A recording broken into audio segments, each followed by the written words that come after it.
Hello, everyone. Welcome and thank you for joining us on today's webinar, User Adoption to Drive Retention. Whose responsibility is it? Brought to you by Technology Services Industry Association and sponsored by ANCILE. My name is Ingen Triago, your moderator for today. Before we get started, we have just a few housekeeping items. Audio is routed through your computer speakers. If you encounter audio quality or technical issues, let us know right away via the questions panel. You may access full screen view via the toggle button located at the top right area of the console. We do encourage you to ask questions at any time via the questions panel. If you don't get to your question today, we will follow up with you via email. And finally, a link to the recorded version of today's webinar and the PDF of the presentation will be sent out in the next 24 hours via email. Once again, thank you for joining us today. I would now like to introduce our presenters today, John Ragsdale, VP Research, Technology, and Social for TSIA, Patrick Dunlop, Business Development for ANCILE, and Mal Poulin, Strategy and Market Relations for ANCILE. We do have a lot of content to share in this very interactive session in the next 30 minutes, so let's go ahead and get started by turning things over to our first presenter. John, over to you. Thank you, Inga. Hello, everyone. We had a huge response to today's webinar, so we know that adoption is at the top of the list of things that you all are working on for 2015. I'm going to open up today and set the stage, talk a little bit about the importance of adoption, and then turn things over to our guest speakers who are experts on this topic. So those of you who have been around TSIA for a while know that the first book that our CEO, J.B. Wood, published a few years back was Complexity Avalanche, and he talked about the creation of the consumption gap. And the concept here is that as technology has become more and more complex, it gets harder and harder for customers to figure out how to use it, how to adopt it, how to consume it. And so the challenge that we began to see about 5 years ago and that we're in the middle of almost a crisis around today is that customers buy our hardware, our software, our technical services with a specific value in mind, the value that they perceive they're going to receive from this investment. And then over time, what we're finding is that they're not able to achieve that value because of these complexity issues. And what that's creating is this consumption gap. And if you've got a consumption gap between what customers expect and what they actually receive, you're going to find a lot of issues around satisfaction and loyalty, problems getting them to renew, and definitely you're going to run into big issues trying to sell more products and services to them. So understanding adoption, monitoring adoption, doing things to improve adoption is incredibly important. And one of the big trends we're seeing at the moment is companies starting these customer success practices. And we've done some survey work to understand what exactly customer success means to companies. And what we found is that 40% of companies today are focusing on adoption. How do we measure adoption? How do we improve adoption? How do we get customers to begin to use those tools, see that value so that we can avoid falling into that consumption gap?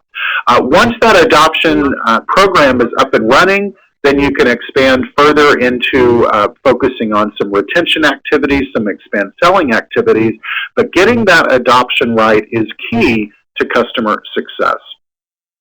So my boss is Thomas Law, TSIA's executive director, and he published a report the end of last year talking about defining the customer engagement life cycle. And what Thomas said is that there are actually two cycles here. We've got the internal facing cycle that your sales and service organizations go through, but there's also a corollary on the customer side. So I wanted to kind of walk through these from both perspectives.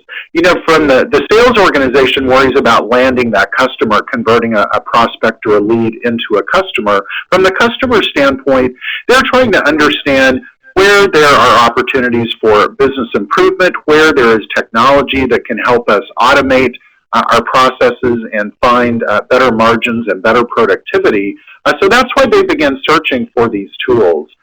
On the adoption side, once they do decide to become a customer, sales turns really the project over to professional services, and that's where the heavy lifting begins. They have to go in and understand the customer environment, what business problems they're trying to solve, help educate them on how other customers are adopting those best-in-class technologies, and really doing the implementation, the integrations, and the customizations to allow those customers to get the best possible value out of those investments and to do that as quickly as possible. Now, ideally, that's going to include a lot of training, a lot of mentoring, a little bit of hand-holding to help get them on that road toward adoption. And if we've done a good job of in fostering adoption among customers, then the next step we come to is renewing, whether we're looking at an annual maintenance renewal or a cloud subscription pricing renewal. The customers are not going to renew with you if they're experiencing that consumption gap. And from the customer standpoint, this is really where they begin to assess the effectiveness of the initiative. How much ROI did they see? And I think this partially goes back to professional services and education, because they have to, during the implementation, get the customer to understand which metrics are going to move, make sure there's some reporting or dashboards in place so they can monitor that business value that they're achieving. So it makes it very easy for them to assess the value they've received. And then the final stage from the internal facing side is expand selling. If that customer is happy, they've got value, they're renewing their agreements with us, do we have additional products and services that we can sell to them? But from the customer's perspective, it's really about we've realized some ROI from this investment. We've seen productivity gains. We've seen margin improvements, whichever the metrics are that you're tracking. And should they be reinvesting that ROI with your company? So that report is available for TSIA members to download, defining the customer engagement lifecycle. Really great information in there to help you planning your customer success initiatives. So when we talk about measuring adoption and consumption, we also did some recent survey work to see what companies are actually measuring. And you know, initially it looked like maybe 70% of people were actually tracking adoption or consumption, but when we drilled into what data they actually have, it turns out that less than half of our members can even know for sure that the company is using their products or services, and fewer companies even know individual users and what they're doing. And surprisingly, less than a third of companies can know to the detail level if specific product features are being used by accounts, which is really an important thing to know, because if they're not taking advantage of some new capabilities or some really cool features that you have, again, they're never going to get that perceived value. And finally, only 14% of companies can actually tell at a detail level what users are using what product features, which is a little sad because you're missing the opportunity there to identify your power users. These are the folks that you may want to use as sales references, get them to speak at your user conferences, participate in your forums. So if we don't have that steady stream of adoption and consumption data coming in, it really inhibits our ability to ensure customer success. So we talked in the abstract for today's webinar about where customer success lives, who owns adoption, who drives adoption. And the truth is, when we're looking at it from a services perspective, everybody owns customer success. As I said previously, if professional services doesn't understand the customer's environment, doesn't implement the tool to really benefit them, if education services isn't there to train them, get them up to speed on how to use the tool, how to get help if they need it, all the available training materials and online learning systems you have in place, you're never going to find customer success. But after the project goes live, then the focus shifts over on the technical support or the managed services side, making sure that any problems they encounter are fixed quickly and easily and keeps the customer up and running. So as you see, customer success is incredibly important, and a very big part of customer success is measuring and driving adoption. And I'd like to turn things over now to our guest speakers today who have a lot of understanding and experience in this space. So Patrick Dunlop and Mal Poulin from ANCILE, I'd like to turn things over to you. Gentlemen, take it away. Great, thank you, John. This is Mal Poole, and I would like to take it from here. And John actually said quite a lot in those few slides with those graphics, but a couple of key words he mentioned were about success and ROI, return on investment, and ultimately the financial benefit of our customers recognizing that success and ROI. But I think another way to focus on this is maybe a subtitle to the graphic or the slide we're going to see here is that the theme might be, it's not all about the software, because we're looking here about user adoption as the way to get to that success. The customer's bottom line, meaning they met the ROI, could actually end up yielding your bottom line because they'll do everything John said, expand the use of your software, buy more software, and ultimately renew with you to keep using your software. But it's all going to come back to the individual user being able to consume and adopt.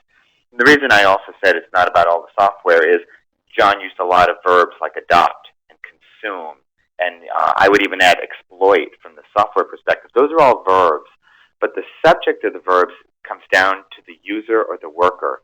So that's what we want to focus on here, and that's what we focus on with ANCILE at a lot of your organizations as well, as far as how this is actually enacted.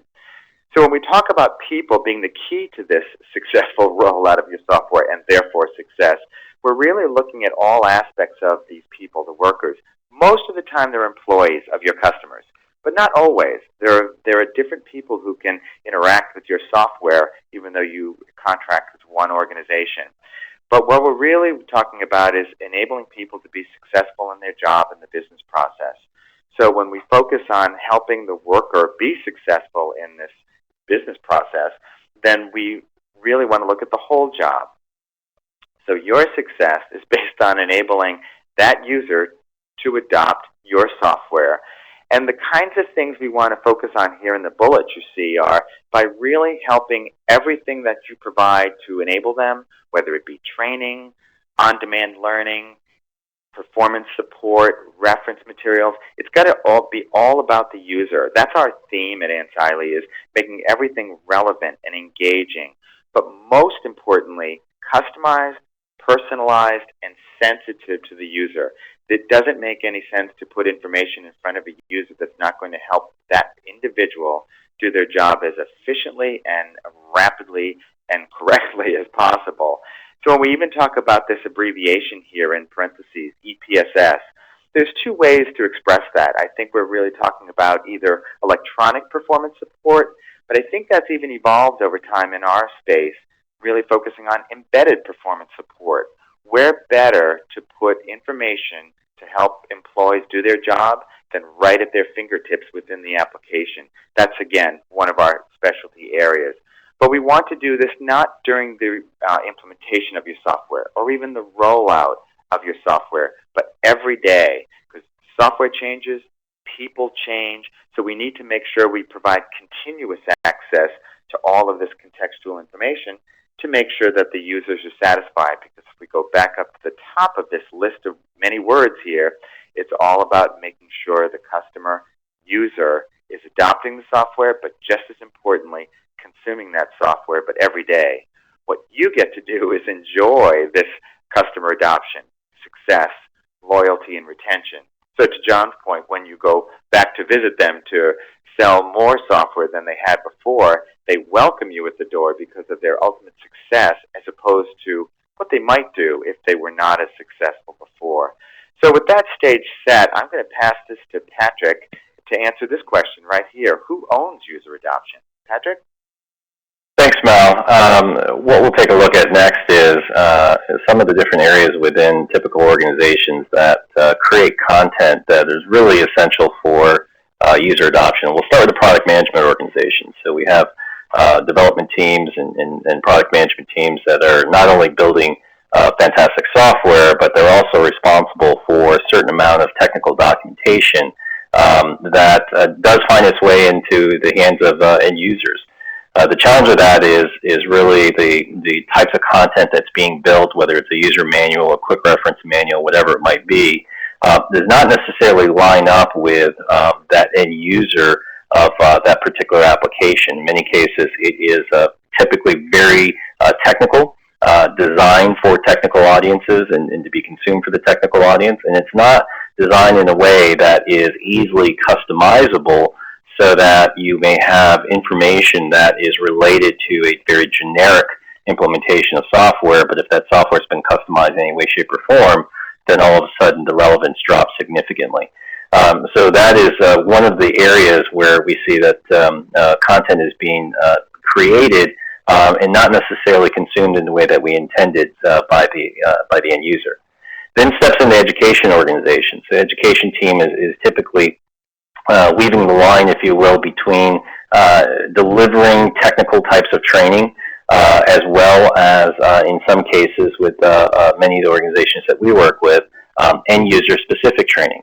And that becomes a significant challenge as we look at the different audiences, right? So those audiences have completely different needs and backgrounds.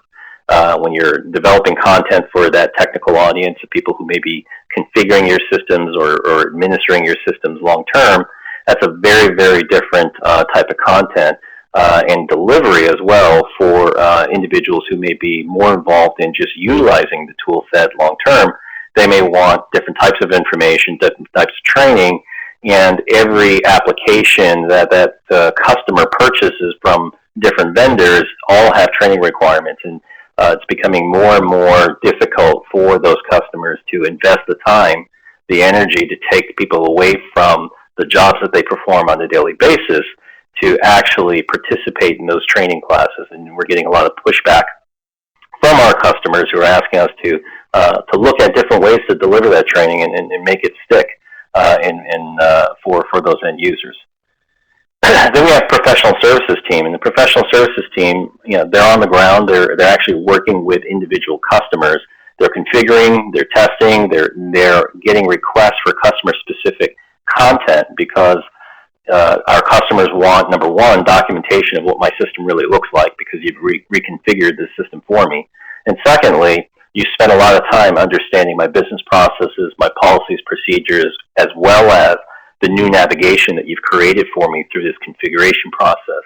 So how do we document that? How do we leave that behind for that customer? And how do we make sure that that customer has a way to keep that content current and maintain that content just as easily as you built that content for them? So that becomes another area that we take a look at. And finally, we have the technical support organization, which the technical support runs in an exception-based business, right? So they're looking for something that sort of falls outside of the norm. I think a lot of the tech support organizations that we work with are doing a very good job of attempting to do things like FAQs and knowledge bases and really try to drive best practices. But their viewpoint, again, is very different, right? It is across a broad landscape of all of your customers. It has a combination of end user and functional, administrative, and technical types of interactions with your customers, and trying to collate all of that and bring that back to the customers in a way that they can easily digest, again, is an additional challenge. And those aren't the only organizations. So when you look across your business, you probably will see that there are sales teams that are building everything from presentations, all types of customer-related information. Pre-sales will be doing demonstrations and evaluations and potentially even documenting what they're working with potential customers on. You have the corporate marketing, which is going beyond just traditional awareness and driving demand, but also is becoming a critical a component to that long-term relationship with that customer, and making sure that we're consistently providing information about what the company is doing, what new releases are coming out, what is happening with the product in general. Product marketing also, so more product specific as opposed to the higher level corporate marketing, but still many of the same needs of being able to drive that type of content. And then we layer in, our ecosystem, right? So when we think about our channel and ecosystem that we work with in terms of getting information out, that becomes another audience for our content as well as potentially another creator of this content as well, where you have resellers and partners who either integrate with us or resell us in some way, shape, or form. They need that critical information delivered to them, and they also need the ability to then pass that on to the end customers, especially in the case of resellers, in a way that their customers can take advantage of it. And in many cases, our resellers are global, right? So, or our organizations are global. And then we have the additional challenge of translation and localization sort of layered in on top of all of the different teams that we're working through. And that translation and localization can be extremely time consuming to the point where many of our companies that we work with don't even attempt to do that. They really focus on just maybe an English-only approach into a global market. So we see there are huge opportunities within the typical organization to sort of consolidate and tie all of that back. And really, the answer is, and I think as John said earlier on, every team, the whole organization is collectively responsible for the creation and maintenance of this content, and that content really becomes the basis for and the genesis of user adoption. I'll switch back over to Mel. Sure, thanks, Patrick. And I think from the standpoint of a picture of what does it look like, I think we're seeing it here. So as Patrick talked about all the different organizations or lines of business or team members that actually work with this comprehensive approach, it is customer success and education and field service and managed services, professional services, and service revenue generation. These are the distinct disciplines within TSIA that everyone on this call is typically a member of. But so the question then is, for the whole organization that takes on this comprehensive approach, how does this work? So really what we offer, what we provide out there is this service technology that actually enables every one of these team members to do everything Patrick said as efficiently as possible. But I think the other adjectives are things like automated, rapid, maintainable, adaptable even, so that if there's content developed by one organization, it's leveraged by the other organization. Say maybe it's part of customer success as far as documentation that they need to support their customers, but it's then leverageable by the education organization to make sure that they can push that or even embed it right within the application so that it's relevant and easily accessible. No one has to go anywhere. They don't have to search for it. So we're really talking about that service technology that enables all the team members there. But I think there's one team that's kind of missing from this whole comprehensive approach in this picture, and that's the customer. I think one of the things that we can leverage here from a subject matter expertise perspective is really working and partnering directly with our customers. Because when we're talking about the users, they belong to the company or the customer organization. So wouldn't it be nice if we can do everything Patrick said and include them as stakeholders to actually develop this vibrant solution that's going to help them adopt and consume and ultimately enjoy us. So we're really talking about this enabling technology. That's where we've spent years at ANCILE actually bringing that solution to the table. And actually more than a handful of companies on this particular session are probably companies that actually employ the software to do exactly what we're talking about here. But what we need to do is expand that for efficiency beyond just one discipline or another to a greater place. So I guess to wrap up here, we're really talking about recommendations. I've had the good fortune of working with some analyst firms, one of them, IDC specifically. They always end with essential guidance, so we'll do the same here. So when we talk about what do we recommend, where to start with this, it starts really with identifying what you have today. Where is your content and who are the owners to make sure that you can keep on developing it and maintain it and share it. And then reevaluate your content based on your customer's journey to this adoption the way Patrick and John have talked about. So we're talking about things like awareness and evaluation and selection in the pre-sales or sales component of your relationship with your customer. But once you have them, once they're your loyal customer, then it's important that you do your best to enable the users, help them to be proficient, and ultimately sustain them every single day, especially as you go more to subscription-based selling, because it's very easy to adopt our solutions and it's very easy to drop our solutions. So we need to make sure we address that long-term sustainment every day as well. And ultimately, it's a strategic move. We want to help build a strategy for the ownership, development, reuse, maintenance, leverage, all those other verbs we talked about before, but ultimately make it easy and make it powerful for our customers so that their users can adopt and consume our software every day. And Patrick, maybe you take us home on the last one. Sure, and from a technology perspective, when we work with our partners, one of the things that we realize very quickly is that an average organization is utilizing anywhere from 15 to 20 or greater numbers of different tools and systems out there to achieve the results that you're achieving today. They're not tied together. They're not linked in any type of overall strategy. And as Mal talked about, let's start with that strategy, but ultimately it will lead you back to efficiencies. All right. So how do we build this type of content in a much more effective way utilizing technology? ANCILE that's what we do for a living. So we're happy to talk to you about solutions that we can provide in that space.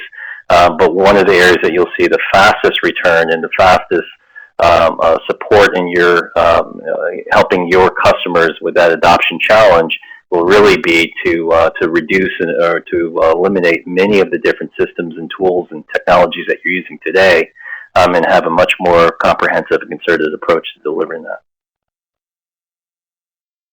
At this point, I think we're running close on time. We want to leave a couple of minutes for questions. We will be presenting at the TSW Best Practices event coming up in May, and it's a good plug for that event, so hopefully all of you are registered.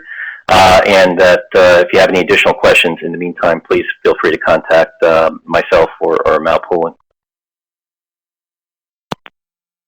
Thank you, Patrick, very much for that. And now we are moving on to the Q&A portion of today's webinar. And as I mentioned earlier, before we start today's webinar, we do encourage you to ask questions at any time via the questions panel. We do have our first question. Can you provide more details on what you mean by personalized and context-sensitive assistance? Patrick, you want? Sure. Yeah, I'll take that. So context-sensitive help is really just in time, just for me, and just enough type of help. It's really shifting the way that we train people about how to use tools and technology, rather than spending a significant amount of time in sort of the mass learning event. Think of a mass learning event as a classroom event or a traditional e-learning course. Really turning it upside down and making access to just enough information available to the user, through the application in a just-in-time format. And it's much the same way that we actually look for information today because of this wonderful company called Google, right? So we search for things, we look for things, we look for just that quick answer and no more than that. And we have this whole generation and a couple of generations of people coming behind us who that's the only way they've ever been taught to learn. And that's the way that they expect to be taught in the future. So context-sensitive help really is an electronic way to deliver that type of information to users. Thank you. Next question is, which part of the organization normally takes lead for these types of transformation projects? And I'll take that in as well. The type of organization really depends on where customer success lives, right? So customer success, in some cases, is really focused within the typical support function, or in other cases, it's within professional services and education. So it really is, where does the corporate mandate for customer success come from? And what part of the organization is really best able to enable the change within the organization and get the whole organization on board and moving in the right direction, and consolidating all of the different tools and content and approaches that they're using today. So we find that typically ends up in professional services, education, but it really depends on where customer success is being driven from within your organization. Thank you very much. So we are coming to the conclusion of today's webinar. I just want to give a quick reminder to everyone that a link to the recorded version of today's webinar and the PDF of the presentation will be sent out to everyone in the next 24 hours via email. I'd like to take this time to thank John and Patrick and Mal for a really informative and insightful presentation today. It was really great to hear all the data and information that you shared. And I'd also like to take this time to thank everyone for joining us on today's webinar, brought to you by TSIA and sponsored by ANCILE.